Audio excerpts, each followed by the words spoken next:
Salam jumpa pemirsa, Pojok Mataraman kembali hadir untuk menyajikan beragam informasi menarik yang berhasil dihimpun oleh tim redaksi kami.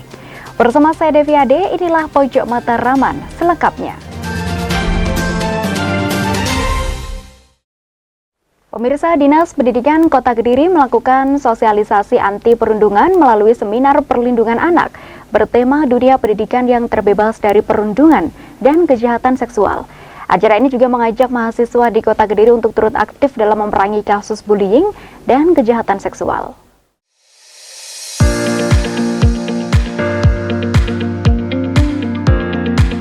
Perundungan dan kekerasan seksual menjadi perhatian serius oleh pemerintah Kota Kediri dengan mengupayakan tindakan preventif atau pencegahan. Dibutuhkan peran serta semua pihak untuk mewujudkan upaya tersebut. Seperti upaya oleh Dinas Pendidikan bersama Universitas Islam Tribakti Lirboyo Kota Kediri dan Yayasan Lembaga Perlindungan Anak YLPA mensosialisasikan aksi anti perundungan melalui kegiatan seminar perlindungan anak dengan tema dunia pendidikan yang terbebas dari perundungan. Harapannya kita di sini mengadakan kegiatan-kegiatan semacam ini untuk menyebarluaskan edukasi dan sosialisasi tentang perlindungan anak, terutama tentang pencegahan bullying itu tadi, sehingga teman-teman mahasiswa ini nanti tentunya bisa berkolaborasi dengan kita untuk menebarkan benih-benih kepedulian terhadap perlindungan perempuan dan anak yang ada di Kediri ini. Perundungan atau bullying masih menjadi permasalahan pelik yang dihadapi, utamanya di lingkup pendidikan. Menyadari urgensi tersebut, pemerintah Kota Kediri sudah sejak lama menanggapi kasus perundungan hingga kekerasan seksual secara serius.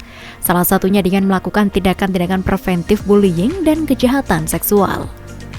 Mengingat perundungan atau bullying masih menjadi permasalahan serius di lingkup pendidikan dan menyadari urgensi ini, pemerintah Kota Kediri telah lama menanggapi kasus perundungan dan kekerasan seksual dengan serius melalui tindakan-tindakan preventif. Dalam konteks dunia pendidikan bahwa kekerasan baik fisik maupun non-fisik terhadap peserta didik terutama di anak usia dini, ya, dimulai anak usia dini, TK, kemudian SD, SMP, bahkan sampai SMA, bullying atau perundungan dan juga kejahatan atau kekerasan seksual ini masih marak. Maka sangat penting hari ini untuk menimba ilmu dari pemateri yang luar biasa bagi teman-teman mahasiswa. Mungkin bisa berbicara tentang tips dan trik bagaimana anak itu bisa aware, bisa terbuka, tidak introvert, ya, tidak merasa bersalah, merasa minoritas dan lain sebagainya. Itu penting, apakah dari sisi pendidikan, dari sisi hukumnya, terlebih lagi dari sisi psikologi. Maka esensi guru sebagai seorang pendidik hilang. Yang ada adalah dia sebagai berfungsi sebagai pengajar, transfer of knowledge, memindahkan kecerdasan otaknya kepada anak murid. Padahal anak murid bukan hanya untuk didik supaya dia cerdas, tetapi juga supaya dia berakhlakul karimah. Bullying itu terjadi karena akhlaknya tipis. Karena tidak ada pembauran antara guru dengan anak murid. Ayo evaluasi.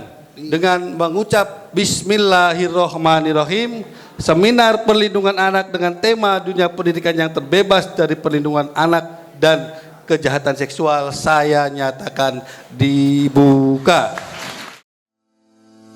Acara ini pun menghadirkan narasumber Ibnu Qayyim dari Dinas Pendidikan Kota Kediri, Jaksa Fungsional Kejaksaan Negeri Kota Kediri, dan psikolog serta dosen dari Universitas Islam Tribakti.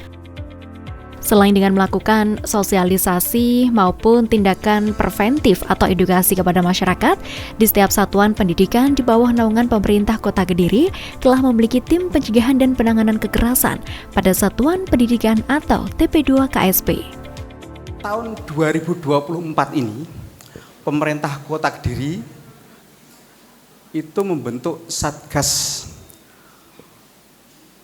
Penanganan dan Pencegahan Tindak Kekerasan, pencegahan dan penanganan tindak kekerasan yang diikuti seluruh satuan pendidikan itu sekolah, mulai dari TK, SD, SMP, itu membentuk TPP KSP, tim pencegahan dan penanganan tindak kekerasan satuan pendidikan.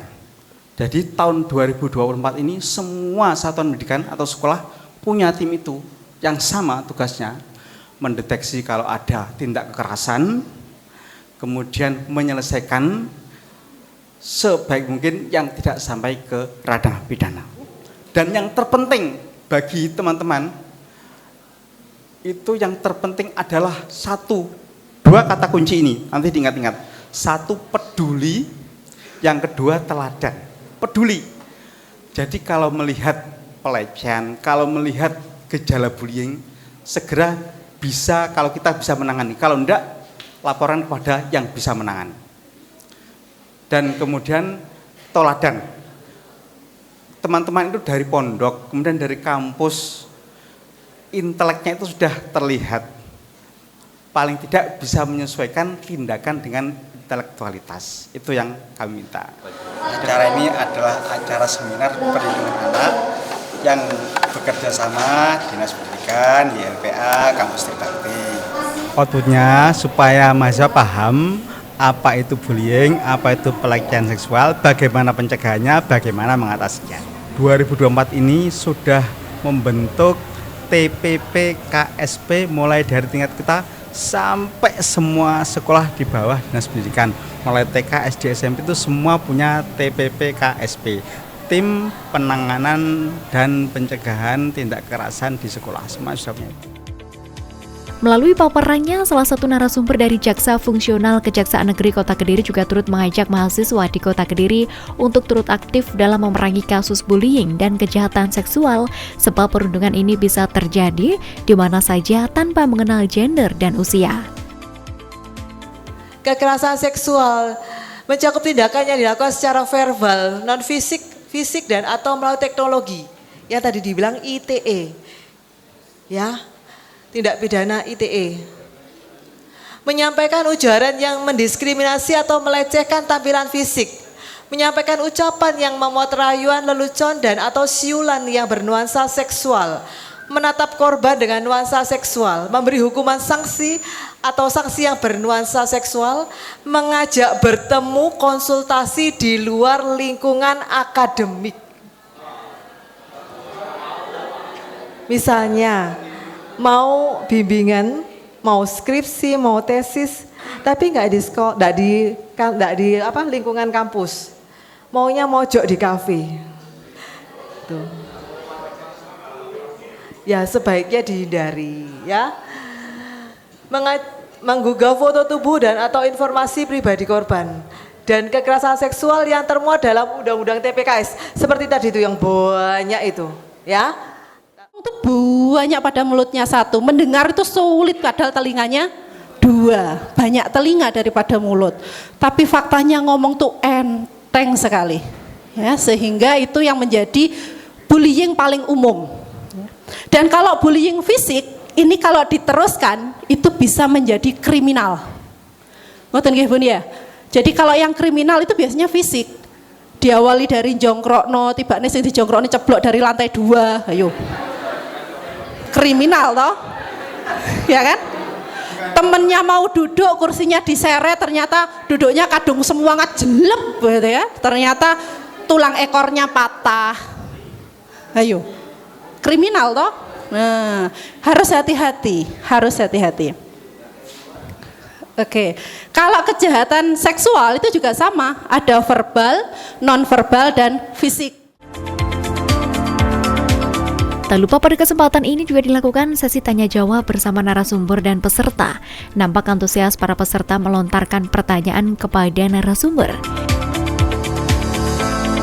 Untuk medsos tadi, karena medsos tadi kan juga mungkin kita yang menjadikan diri kita sebagai pembulian juga, Bu. Jadi kayak semisal ada orang yang berdandan feminim, terus kemudian kita mensupport kayak, oh kamu ternyata cantik ya dandan. Jadi kan itu jadi dari korban itu dia merasa dipuji terus bisa jadi gay. Nah, gimana cara kita untuk membentengi diri sendiri biar supaya tidak mengikuti hal tersebut gitu loh. Kembali lagi ke kita ya, kita ini kudu bijak dalam bermedsos. medsos. Ada perkara ITE, ini contoh simple banget. Saya yang nanganin sampai perkara itu PK, upaya hukum peninjauan kembali. Masalahnya sepele, hanya ngomong membandingkan seseorang dengan orang lain, tapi dimasukkan di grup waktu itu bisa kena tindak pidana. Di akhir acara kemudian dilakukan serah terima cindera mata kepada para narasumber yang sudah hadir sebagai ucapan terima kasih karena sudah banyak sharing kepada audiens yang hadir kali ini. Habis ini ada pengenalan lingkungan sekolah. Nah, saat itulah kita memberi sosialisasi tentang bullying, tentang pelecehan seksual, itu kesempatannya di situ. Sosialisasi itu. Meskipun nanti di masa-masa berikutnya saat mereka masuk itu tetap kita selip-selipkan, tapi yang utama di saat pengenalan lingkungan sekolah. Dari Kediri, tim liputan JTV melaporkan. Pemirsa, informasi tersebut sekaligus mengakhiri perjumpaan kita pada Pojok Mataraman edisi hari ini. Jangan lupa kunjungi akun sosial media kami di YouTube JTV Biro Kediri dan akun Instagram kami di @JTV_Kediri. Dan akhirnya, saya Devi Ade mengucapkan terima kasih atas kebersamaan Anda. Sampai jumpa dan salam JTV.